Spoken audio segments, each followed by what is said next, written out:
जय श्री महाकाल। इस दुनिया में बहुत से लोग होते हैं जो कि हमारी आंखों से ओझिल होते हैं, जिसे हम देख नहीं पाते हैं। कुछ शक्तियां होती हैं, अगर हम सच्चे मन से उन्हें पूजते हैं, उन्हें जाप करते हैं, तो जरूर वो चीज़ लोग दिखा देते हैं और उन्हीं की मदद से हम देख सकते हैं। हम खुद से नहीं देख सकते। खुद से अगर देखना चाहें तो हमारा जो दिमाग है, हमारा जो माइंड है, ये हमारे सामने षड्यंत्र रख देता है। षड्यंत्र रख देता है तो समझो हम खुद से ही अपने मन से ही चित्र बना लेते हैं कि हम ये चीज़ ऐसा है, जो कि वो सत्य नहीं है। इसलिए मैं बता देता हूँ कि अपने मन से कुछ चीज़ ना बनाए। अगर शक्तियाँ हैं तो देखें और वही चीज़ ज्ञान दें, अपने मन से किसी को ना दें। अब बात करते हैं मसान शक्ति का इसमें योगदान। अब हुआ बात कि मसान को बुलाया गया।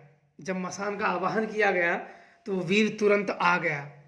ले जाने के लिए इन दोनों के सूक्ष्म शरीरों को ले जाने के लिए वीर प्रकट हुआ, वो आ गया सीधे। और काफी प्रेत आत्माएं भी आ गई, लेकिन प्रेत आत्माएं जो वहां अगल बगल बैठी थी, जो हम सबको देख रही थी, प्रेत आत्माएं सीधे ही दिख रही थी। तो हम लोगों को ये प्रेत आत्माएं हम सबकी उस कामों में मदद नहीं कर सकती थी। अब इसके बाद हिराक्ष को सुरक्षा के लिए लगाया गया और मसान को ले जाने के लिए लेके जात हूँ। इसके बाद मसान को भोग मसान आ गया, तो वो आ गया, ऊपर तक चढ़ गया।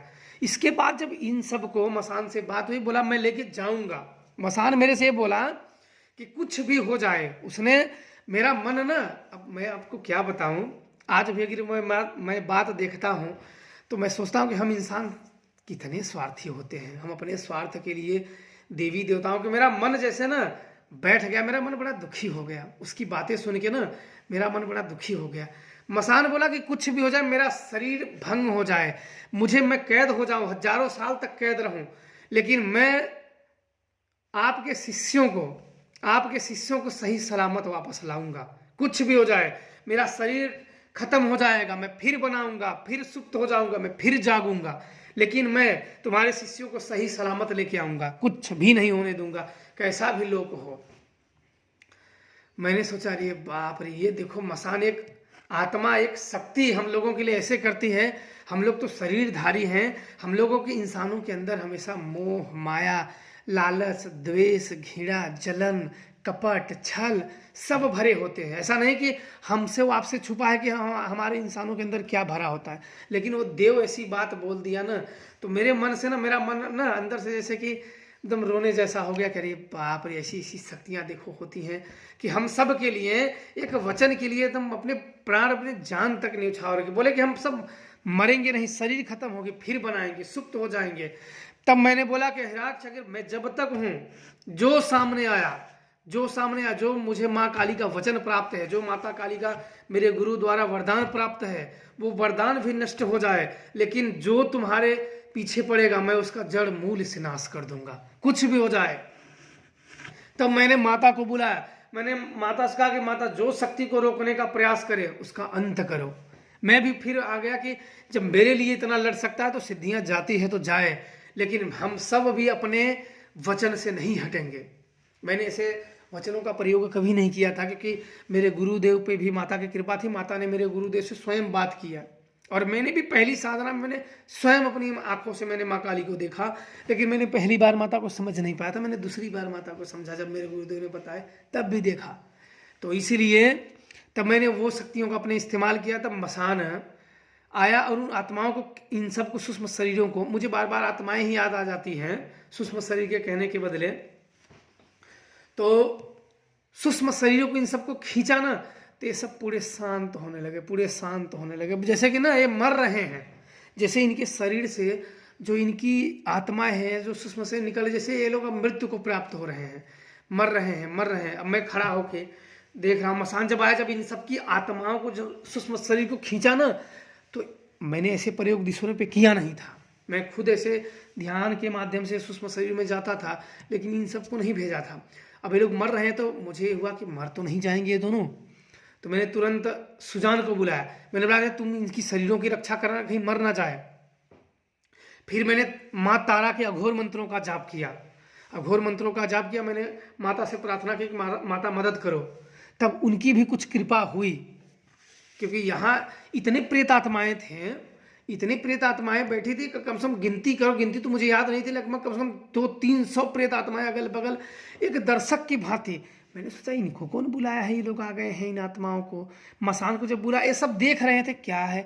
अब इन सब दोनों जो ऐसे मर रहे हैं, मरे जा रहे हैं, मरे जा रहे हैं, इन सब के मुंह को आत्माएं देख रही हैं कि ये लोग क्या कर रहे हैं क्या नहीं। मेरे अंदर जो मन की भावना इन सबको देख के उत्पन्न हो रही थी कि ये लोग सोच रहे हैं ये लोग क्या कर रहे हैं क्या रहे। अब वो लोग क्या सोच रहे हैं मुझे तो नहीं पता है, लेकिन मैं जो सोच रहा था कि वो लोग क्या सोच रहे हैं कि क्या कर रहे हैं। फिर अच्छा मैं बैठ गया वहीं थोड़ा दूर पे बैठ के। अब जो अहिराक्ष गया था, अब मुझे वो चीज़ दिखाने लगा जो मुझे जहाँ जहाँ अब ये मसान लेके जा रहा है। और एक जो इसके लिए जो एक की जो आत्मा है इतनी बोझिल थी ना कि मसान को बहुत तकलीफें, जैसे किसी आदमी को किसी बैल को वो बैठ जा रहा है, मार मार के उसे जबरदस्ती जुतवाने का प्रयास करना चाहिए, वो ऐसा था। उसकी आत्मा बिल्कुल नहीं ले जा पा रही थी, इतनी बोझिल थी। इतने उसने अपने जीवन में गलत काम किए थे, इतने उसने षड्यंत्र किए थे, इतने गलत काम किए थे। किसी का उसने आशीर्वाद नहीं प्राप्त किया, किसी का उसने पुण्य प्राप्त नहीं किया, सिर्फ गलत काम किया, इसलिए उसकी आत्मा बोझिल थी। और दूसरा शिष्य का क्या था, उसने मेरे मार्गदर्शनों पे मैंने जो कहा, अगर मैंने बोला कि वो मैंने बोल दिया कि मैं जानूं ये झूठ है, उसे बोल दिया नहीं सही है, तो वो शिष्य वो सही मान लेता था और इसीलिए मसान उसे ले जा पा रहा था। उसकी आत्माओं को बिल्कुल जैसे एक उसकी सूक्ष्म शरीर को बिल्कुल एक फूल जैसे लेके जा रहा था। तो मैंने कहा कि हिराक्ष से मैंने उसी समय प्रश्न किया कि अच्छा इसकी आत्मा इतनी हल्की है, आप आराम से लेके जा रहे हो, इसकी आत्मा के साथ आप घिरे क्यों जा रहे हो। बोले कि ऐसा है कि इसकी आत्मा बोझिल है, इसके अंदर पाप है, अभी भी गुरु के प्रति तो समर्पण है, इसीलिए तो इसको ले जा पा रहे हैं। नहीं तो इसको अगर गुरु के प्रति समर्पण नहीं होता तो इसके शरीर से इसकी सूक्ष्म शरीर को निकाल ही नहीं पाते। इतना है कि गुरु के प्रति जो समर्पण ना हो, सूक्ष्म शरीरों को उसके शरीर से निकाल नहीं पाओगे। मैंने बोला अच्छा ऐसी बात है, तो मतलब इसका मतलब ये समर्पण है, लेकिन उस भाव का भी वो भाव नहीं जागे हैं, वो भाव और वो समर्पण नहीं जागे हैं। और दूसरा जो है इसलिए जा पा रहा है और इसको सब चीज देख पा रहे हैं कि ये इसके अंदर पूरे समर्पण जागे, इसके अंदर वैराग्य जागा जा रहा है। दोस्ती से दोस्ती खत्म, दुश्मनों से दुश्मनी खत्म, सब चीज से सब खत्म। इसका मतलब कि सब कुछ छोड़ के जंगल में जाओ, 2 रोटी मिले तो ठीक है, ना मिले तो ठीक है, बस पूजा करते रहो, बस जो मिले आपकी मर्जी, गाली दो, प्रेम दो, शब्द बोलो, अशब्द बोलो, जो बोलो वो स्वीकार है। ये इसके अंदर भावना जागी। पहला ये तो गलत है, क्योंकि कलयुग में जीना है तो खाना भी पड़ेगा, जो बोलता है उसको दंड भी देना पड़ेगा। तो बोले चलो इसके बारे में बाद में सोचेंगे। अब वहाँ मसान एक जगह लेके गया, भटक गया, वो ऐसी जगह पे लेके गया ना कि पता नहीं कहाँ लेके चला गया, और वो ऐसे पूरा जंगल में चला गया। फिर सोचा अरे यहाँ तो कुछ दिख ही नहीं रहा है। फिर वहां से आया, फिर एक जगह गया, एकदम पहाड़ पे लेके गया, वहां भी भटक गया। फिर एक जगह गया, कुछ जगह तो मेरे को समझ में नहीं आ रहा था ये क्या है, क्योंकि मैं कभी ऐसी चीज़ों को देखा नहीं था। और मैं इन शक्तियों के साथ, इस मसान के साथ पहली बार मैं जा रहा था इसके बताए हुए मार्ग पे। अब इसी के ऊपर छोड़ दिया गया था कि तुम लेके चलो, कहाँ लेके चलना है। और हिराक्ष की इतनी तेज बाउंड्री खींच रहा था, इतना तेज एक सुरक्षा कवच बना रहा था कि उसके आर पार दिख रहा था, लेकिन चारों तरफ उसका एक पहरा था। मुझे था कि इतने कहीं मसान की शक्ति कमजोर पड़ी तो कुछ ऐसी षड्यंत्र ना रचा जाए, क्योंकि इस दुनिया में करोड़ों सिद्धात्माएं हैं, सिद्धात्माएं अरबों खरबों जिसे हम जानते ही नहीं हैं। वहां कुछ छल कपट हुआ तो फिर बच जाएंगे, इसलिए इसका रहना बहुत जरूरी है। तो और माता काली एक भगवान है, छोटे मोटे गिदड़ गादड़ इनको बुला नहीं सकते हैं, और गुरु के वचनों ही द्वारा आती हैं। मैं जब भी बुलाता हूँ गुरु के वचनों द्वारा आती हैं, अन्यथा नहीं आती हैं देवी। इतना ध्यान देना, गुरु के वचन ना हो तो देवी नहीं आती हैं, और गुरु के वचन अगर कट जाएं तो देवी को बुलाओगे तो देवी के नाम पे प्रेत आते हैं। हाँ मैं आ गई हूँ, महाकाली आ गई हैं। या तो आदमी ठग करेगा, दूसरा अपनी वाहवाही करने के लिए या तो झूठ ठग करेगा, या तो देवी के नाम पे प्रेत आएगा। इतना ध्यान रखना, ऐसे लोगों से सावधान रहना हमेशा। और उसके बाद तब फाइनल 4-5 बार होने के बाद तब एक जगह एक आश्रम पे वो पहुंचा। वहां झरना गिर रहे थे, वहां झरना गिर रहा था, और झरनों में मसान जाने की कोशिश कर रहा था, लेकिन जो दूसरा शिष्य था इसकी आत्मा इतनी बोझिल थी, ये ऊपर मतलब इसकी सूक्ष्म शरीर को लेके उड़ नहीं पा रहा था। वो मतलब गिरा जा रहा था, और पानी का वेग गिरा जा रहा था, गिरा जा रहा था, गिरा जा रहा था। और मसान ना मतलब इसकी शक्तियां क्षीण होती चली जा रही थी, क्षीण होती चली जा रही थी।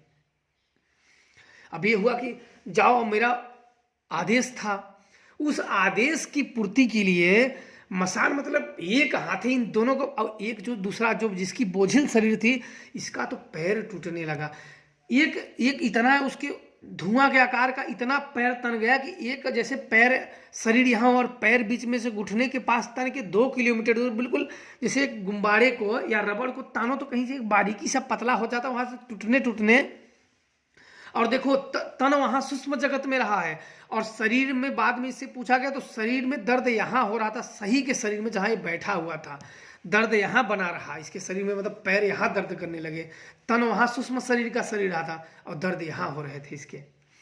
तो वहां कैसे कैसे करके फिर मसान आता था, उस टांग को भी लेके जाता था, फिर सही करता था, ऐसे ऐसे करके पहली बार में अब मसान नीचे गिरा जा रहा था जबरदस्ती, उसके मतलब पानी के मार गिर रहे थे। अंदर एक गुफा था, पानी ऊपर से गिर रहे थे, चारों तरफ बर्फ थे और एक गुफा था, उसके ऊपर से पानी गिर रहे थे, और गुफा जो बंद था एक काले से पत्थर से बंद था, बिल्कुल काला पत्थर था, काला पत्थर था।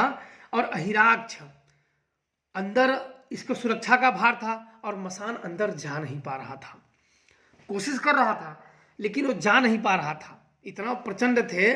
और मैं उसको रोक इसलिए रहा था कि अंदर अगर घुसे, मेरे अंदर एक डर जागा इसलिए कि अंदर अगर घुसे और आत्मा कुछ ऐसी क्रिया हो, कुछ ऐसे मंत्र लगे हों जिसे हम बाहर आ ही ना सके, तो वहाँ एक डर जागा। और यहाँ मैंने थोड़ा सा रुकने का, मसान को भी और शक्तियों को रुकने का मैंने आदेश दिया कि यहीं रुक जाओ। कोशिश किए, अंदर नहीं जा, तो जबरदस्ती मतलब अहिराक्ष जो था ये मतलब क्रोधी होता, जब ये अहिराक्ष जब एक बार प्रयास करता है, चाहे शत्रु विनाश हो चाहे कोई, एक बार अगर प्रयास किया नहीं हुआ तो ये कुपित होता चला जाता है और क्रोध इसका बढ़ता जाता है।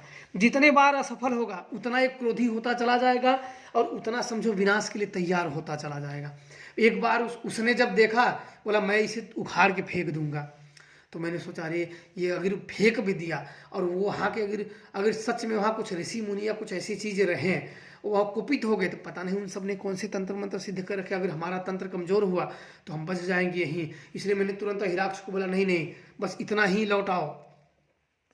और इसके बाद तब वहाँ से मैंने लौटने का आदेश दिया, पर यहाँ ये सब जाग गए। जब जाग गए यहाँ, तब हम सब से बात हुई, तो आगे की कहानी और अनुभव आप लोगों को बताऊंगा। और वीडियो आप लोग ध्यान देना कि सभी चीज़ से ज़्यादा लोगों में शेयर करें, ताकि यह ज्ञान गुप्त ना रहे और ज़्यादा से ज़्यादा लोगों को हमारे सब जो है जानकार है जो है उन सबको ज़्यादा जानकारी हो, और कुछ वो भी कुछ खोज कर सके, वो भी कुछ खोज कर सके। हो सकता है इससे भी अच्छा वो खोज कर सके, नहीं इससे भी कम कम कर सके, लेकिन जानकारी जो छुपी है, जो बंद है, वो सब कुछ तो योगदान अपना कर सके बस। इसलिए ज़्यादा से ज़्यादा आप लोग शेयर करें। जय श्री महाकाल।